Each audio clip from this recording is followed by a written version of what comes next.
Hoi, ik ben Tom Lassing, beursbox.nl. Ik ga het hebben over het offensief bij Koersk. Hoe verloopt dat? Hoe is dat aan het gaan? En ik ga even terug naar 1 augustus. Toen was er nog niks aan de hand.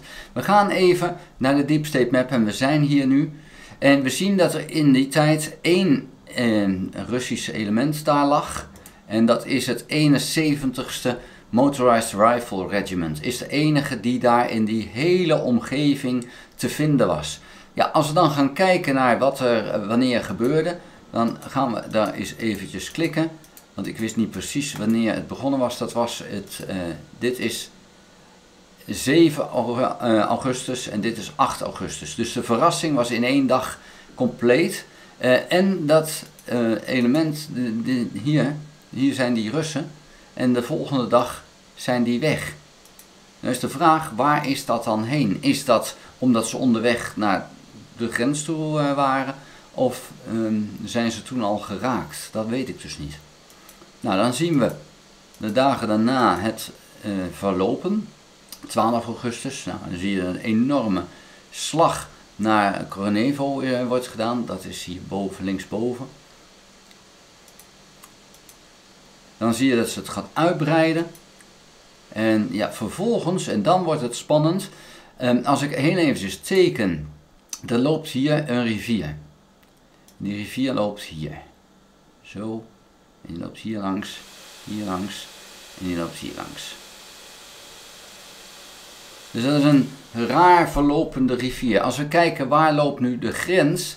De grens loopt hier. Dat is deze gele lijn die ik nu eventjes trek. Ja, en we hebben toen al aangegeven van ja, als de Russen dan hier zitten, dan zitten ze tussen de rivier en de Oekraïners in. Het zou mooi zijn als Oekraïne die dus kan insluiten. En daar leek het even op. En dat blauwe wat ik net getekend heb, daar zaten met name de conscripts, de mensen die een dienstplicht moesten vervullen. En die zouden niet in oorlogssituatie terechtkomen. Dus die zaten daar en die begonnen klem te zitten tussen de rivier en de grens. Nou, dan gaan we door. Dit is 15 augustus. Ja, dan zie je, dan is het helemaal afgesloten. En nog altijd. En dan zie je ook helemaal links zie je bij Tjotkino dat een stukje ook eigenlijk tussen de grens en de rivier is ingenomen door Oekraïne. Dan de 19e, ja, dan wordt het toch echt wel serieus. Hier zie je de 21ste, dan is ook echt tot aan de rivier is van Oekraïne. En dat is al een maand geleden. Hè? Ja, en dan komen heel langzaam, zie je vervolgens de elementen van Rusland komen. De Russische strijdgroepen. En we zien dan ook hier het 56e Air Assault Regiment zien we verschijnen. En dan zien we bij Koronevo op de 29e, dat is dus hier. Hier zien we nu een verschil. Dit is de 28e, dit is de 29e. De Russen vallen aan. Ja, dat gaat dan door. En we zien nog steeds een verschuiving. Dat Koronevo is niet ingenomen. We zitten nu al op 4 september. En ja, we zien wat verschuivingen her en daar, maar het is allemaal een beetje stil geworden. Tot ineens die Russen daar die grote slag hier in dit deel, dat ze hier naartoe zijn gegaan. Ja, dat gaat dan ineens hard. En dan zie je in één klap, zie je dat de Russen een enorm deel hier innemen. Dat is allemaal ineens Russisch. Maar we zien ook dat de Oekraïners hier ineens verschijnen. En toen was er ineens duidelijk van, hé, wacht, als het ze lukt om hier vandaan daar naartoe te komen, dan zou het wel eens kunnen zijn dat die Russen die nu hier zitten, dat je die kan insluiten. Nou, hoe is dat verlopen? Nou, dat gaan we dan nu zien. We zijn nu op 20 september. En het mag duidelijk zijn hoe is het verlopen? Het is niet gelukt om de Russen in te sluiten. Die aanval van Oekraïne hier is blijven steken. De aanval van de Russen hier was zo succesvol dat ze daar zijn kunnen blijven en ze ook nog verder de Oekraïners terug hebben kunnen drijven.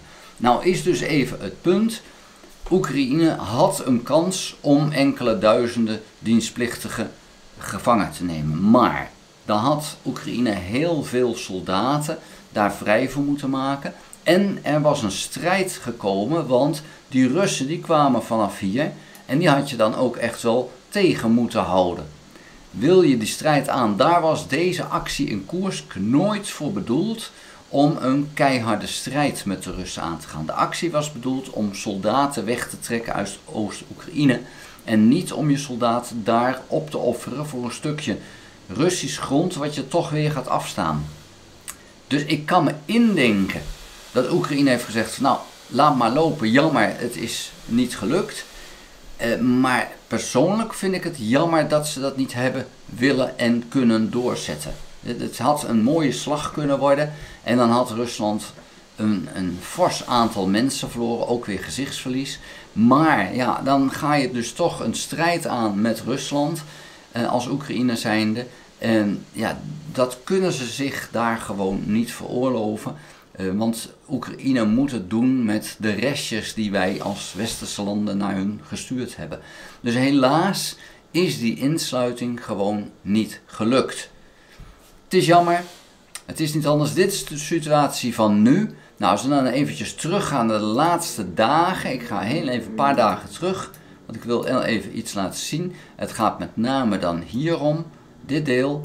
Dit is nu is de situatie 20 september. Dan gaan we door 21, 22 september en dat is 22 september. Dus je ziet dat er nog wel acties zijn van Oekraïne. Ze geven het niet direct op, zo is het dan niet. Maar ja, het blijft een beetje stokken. En het is nu niet zo dat de Oekraïners heel ver doorstoten. Het doel was Russen daarheen trekken. Dat doel is gelukt. Het doel is daar niet om de Russische steppen daar te veroveren en te houden. Dus zoveel moet je er ook niet opofferen. Het is gewoon zonde als je daar veel soldaten en veel materieel verliest. Want uiteindelijk moeten ze dit weer gaan weggeven. En want het is de Oekraïners nooit erom gedaan om een stukje van Rusland te veroveren. Het is de Oekraïners er alleen maar om te doen om hun eigen land terug te krijgen. En daar is dit een doel in.